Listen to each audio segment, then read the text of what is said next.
वहुवल्लज़ी, और वही है, अहयाकुम, जिसने तुम्हें जिंदा किया, सुम्मा युमीतुकुम, फिर वो तुम्हें मौत देगा, सुम्मा युहयीकुम, फिर वो तुम्हें जिंदा करेगा। इन्नल इंसान लकफूरुन, बेशक इंसान तुम बहुत ही नाशुक्र है।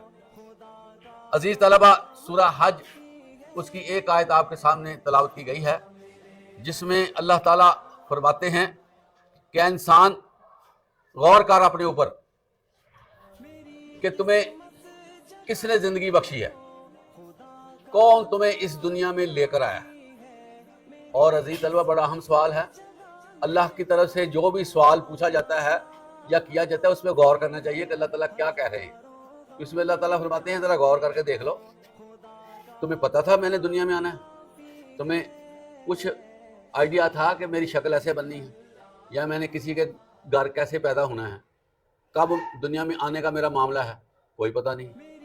अब जब तुम्हें पता नहीं है तो इसका मतलब क्या है कि किसी ने तुम्हें पैदा किया।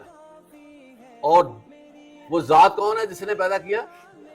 अल्लाह ताला की जात है।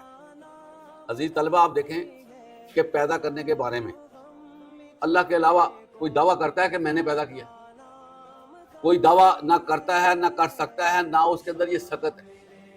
बल्कि अल्लाह ताला कुरान में फरमाते हैं कि ये जो खजूर की गुठली के ऊपर जो पर्दा होता है, जिसको कतमीर कहते हैं, एक गुठली के साथ लगा होता है पर्दा सा, बिल्कुल बारीक सा।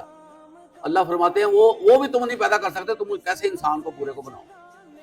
अजीज तलबा, ये जो दरख्तों पे पत्ते लगते हैं ना, पत्ते, एक पत्ता भी कायनात का कोई बंदा नहीं बना सकता, एक पत्ता भी नहीं बना सकता। कोई बंदा मक्खी का पर नहीं बना सकता। आप अंदाजा कर, अल्लाह कहता है कि तुम्हारे अंदर इतनी ताकत नहीं है कि अगर मक्खी तुम्हारे सालन में से मामूली सा सालन ले उड़े तो तुम उससे छीन नहीं सकते दोबारा।